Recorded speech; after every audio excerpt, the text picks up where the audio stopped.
Okay, now we're at 8.5 million. Do I hear 9 million? All right, 9 million from Mr. Jung. Dressed in loungewear, Sylus leans on the couch while he holds a phone in his left hand. The evil linkage on his wrist is slightly visible. And half an arm's length away from him, at the other end of the evil linkage, is me. I silently stare at the unshakable band on my right wrist. Wrong place, wrong time, wrong people. Everything's not going my way. I shouldn't have gone on this trip. I lift my hand that's tethered to Sylus's and wave it in front of him. You spent the whole afternoon bidding and already got 3 revolvers and 6 gun stocks. How can you just sit there so relaxed with this thing on us? It's not like I can remove it lying down. All of a sudden, there's a thunderstorm. It's pouring. My last bit of patience dissipates and I hit the sofa with my right hand. It's time for an interrogation. Sylus, you better give me some answers. Mr. Sylus of 6145 has directly called the capped price. Sold! The phone is tossed onto the floor. With a calm expression, Sylus finally glances at me. Ask. First question. I traveled to the Arctic 3,688 kilometers away from the N109 zone, and I bumped into you. Why? Sylus shrugs. I'm also curious. I don't often get to take vacations, and yet here I saw a familiar face. Second question. We are having a symposium with the Arctic hunters in this hotel. What about you? Are you here to turn yourself in? You didn't book the entire hotel. I have the money, and they had a vacant room. Why can't I stay here?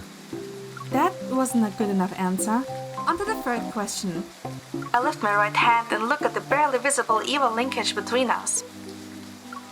Why does the tether's duration increase every time? I can't help but feel nervous. What if it doesn't go away when the event starts later tonight? We can go together. Probably. Oh, yeah! I should totally introduce my hunter friends to the renowned leader of Anakinus. All you can do is pray for divine intervention. Remember, piety is key. How can science be connected to superstition? I lower my gaze, once again staring at the evil linkage that's impossible to cut. It didn't just bind us together for no reason. There must be a way to... How? You were sleeping the last 2 times it untethered itself. You even pinned down my arm. It was very inconvenient. Oh, you just gave me a new idea. If we recreate the circumstances of when it disconnected itself, we should be able to figure out the trigger, right? That sounds more like superstition than science. Do you expect me to lull you to sleep? Do you have a better idea? It's 2:30 p.m., sweetie. Time for bed. The heavy curtains, closed, blanket the room in darkness. Only a small nightlight in the corner emits a faint glow. The not exactly large sofa can't accommodate 2 people, so I can only awkwardly rest in Sylus's embrace. Rock-a-bye, baby, on the treetop. When the wind blows, the cradle will rock. When the bough breaks, the cradle will fall. Sylus, has anyone ever commented on your singing before? At the very least, Luke and Kieran gave a round of applause. Explains why they're your right-hand man. Speechless, I change into a more comfortable position, resting my cramped legs on the armrest. This is awful. Do you have other ways to lull people to sleep?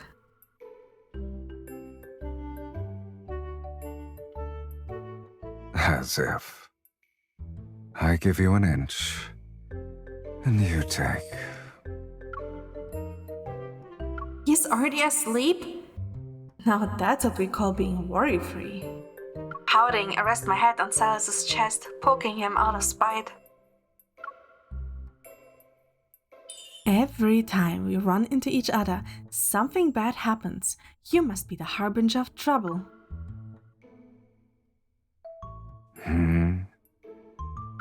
A threatening grunt reaches my ears. I lift my head and manage to smile sheepishly. You were still awake, huh? After glancing at me as a warning, Sylus closes his eyes again. However, people often fail a lot when they want to do something. Sylus may have become quiet, but the steady heartbeat next to my ear becomes clearer. It keeps me awake. Sylus, can't sleep. Is that so? But I can. Seeing how he is unconcerned, I feel even more annoyed. I slowly move my index and middle fingers toward him. I wonder if you can still sleep when I pinch your nose. Just as I'm halfway there, Sylus silently opens his eyes and catches me red-handed. I pause, then slowly stretch my index and middle fingers to make a V sign. Hey there! How many fingers am I holding up? Close your eyes and stop talking. Today's patience is wearing thin. A large hand presses my head against his shoulder. I'm forced into silence for 2 seconds, but then squirm uncomfortably. This greatly annoys my human pillow. Sylus suddenly stands up while holding me in his arms. Put me down! I was just changing my position. Go back to sleep.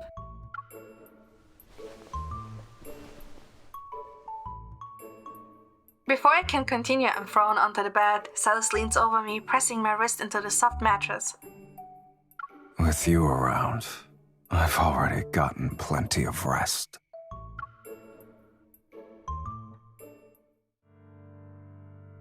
Sylus's shadow envelopes me. Maybe it's because he's bothered by the sunlight that his narrowed eyes are particularly scary. Calm down and stop looking at me like that. You're not thinking about using the Eva core in your eye, are you? While my arm is pinned, I quickly use my other arm, the one bound via the linkage, and push back his shoulder. Why isn't it tethered to both your hands? I am not the same person I was when we first met. You won't sway me that easily. Despite speaking courageously, the memory of my first encounter with Sylus still surges forth. The feeling of being stared down by crimson eyes as if my soul was being forcibly taken over, panic and suffocation instantly spread throughout my body. Let go! The thought of pushing him away is a small stone thrown into my heart. A certain pang spreads in my chest, causing my body to freeze. At the same time, Sylus is suddenly pulled by some force. He unexpectedly falls toward me.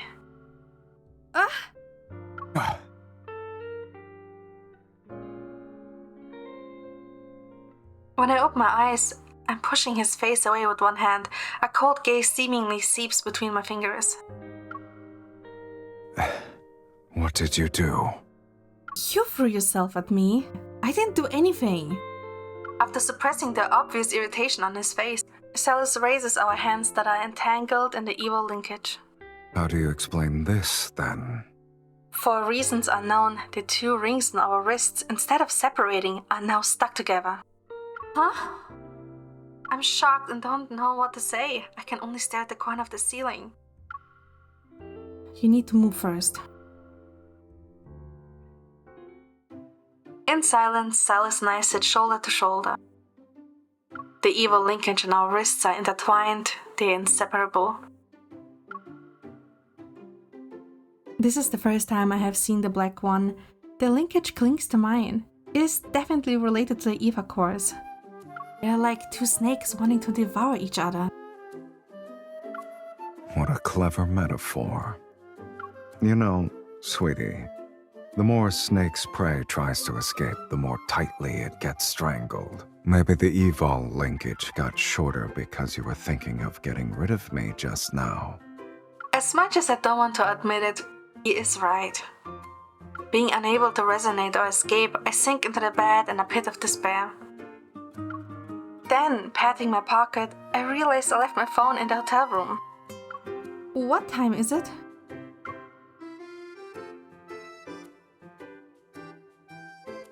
Sylus glances at the light coming out from behind the curtains. 6:30, give or take. 6:30 p.m. That's when the event starts. I sit up on the bed. This is bad. I need to tell my colleagues I won't be there.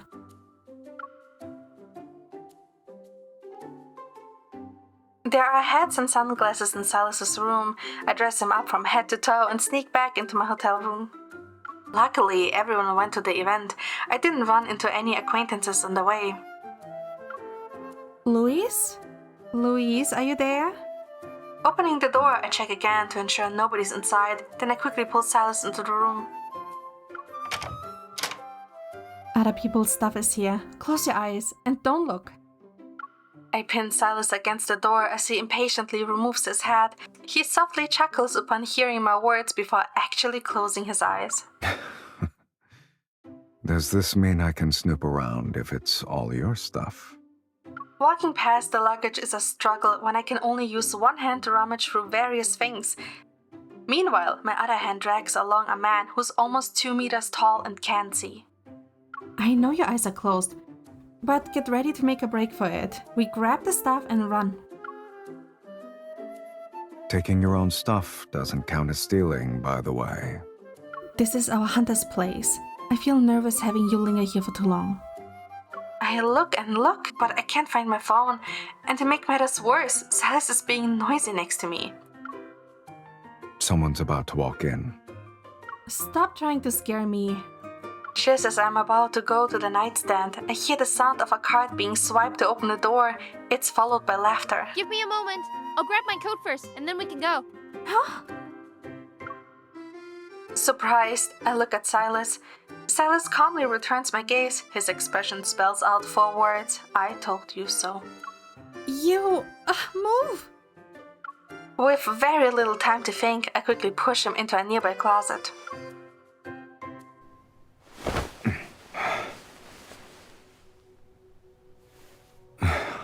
Why are you rushing? Or are you using this opportunity to avenge yourself?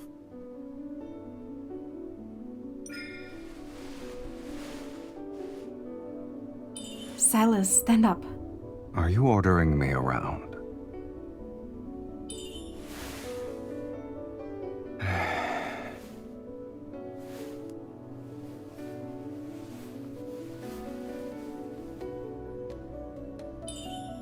You...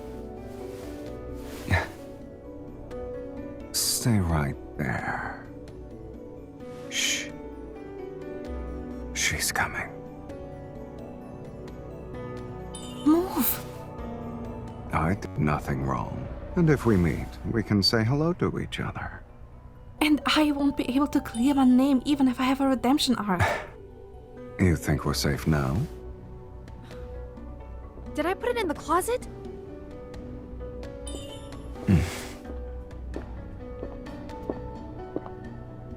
Or in my suitcase?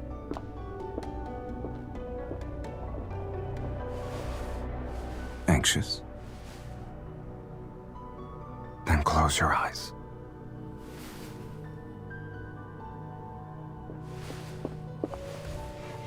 Huh? Why can't I open the closet? Pretend you're a coat that doesn't breathe or have a heartbeat. It should be easy. We'll be discovered with how much noise we're making.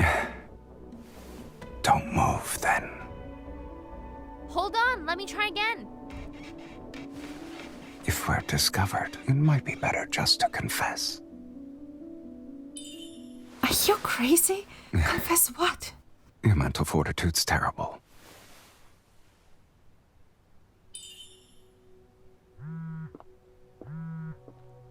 How did her phone end up...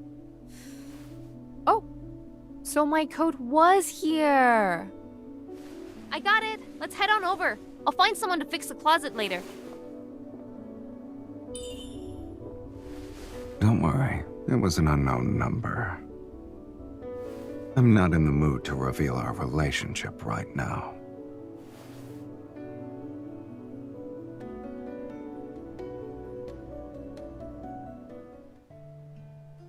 Only when I hear the door being closed do I cautiously step out of the closet. No one's here. Hurry up. After checking the room, I turn back to look at Sylus, who just walked out of the closet. Then I realize the evil linkage quietly untethered us. Being too close to you is just asking for trouble. Says the person who caused all this. Sylus dusts off his shoulder and fixes his hair. Yes. So, you're used to it already. Being tied to a bad man like me is beyond reasonable. It's a shame. We still don't know how the evil linkage untethered itself. Touching my wrist, I feel a strange emptiness. Meanwhile, out of the corner of my eye, Sylus has returned to looking at me. You didn't want the linkage to be broken. From our mouths, two different sentences are uttered at the same time. It takes me a while to understand what he just said. Says who? Me. This thing takes longer to disconnect every time. I guess you like me a lot more now. Okay, narcissist. Sweetie, when people don't want to accept the truth, they're quick to deny things. Slightly raising my gaze, I can see the grin in the corner of Sylus's lips. Even without insisting anymore, he gives off an air of finesse. When did he start to be not as obnoxious? I clear my throat, ready to give a retort. Or maybe it's the other way around. You're the one who's starting to like me more. You're not wrong. Nonchalantly saying those words, Sylus puts on his sunglasses and heads to the door by himself. Wait, you're leaving just like that? I see. You're worried that I'll get caught by the surveillance camera when I go out. It's not because you want me to stay, right? I purse my lips and walk up to him. I put the hat on his head.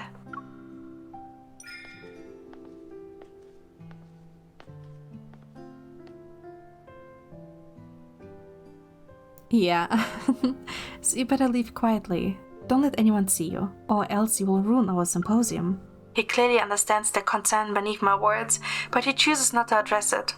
Does this mean that one day, even without the linkage, you'll choose to stand by my side? When the time comes, we'll be dealing with things other than a simple linkage. Saz lowers his gaze, his emotions fluctuating. Some time passes before the corners of his mouth curl up, as if the evil linkage is still present. With his left hand, he intertwines his fingers with my right hand. And you'll just have to accept everything coming your way. When two snakes are devouring each other, one will inevitably be crowned the victor.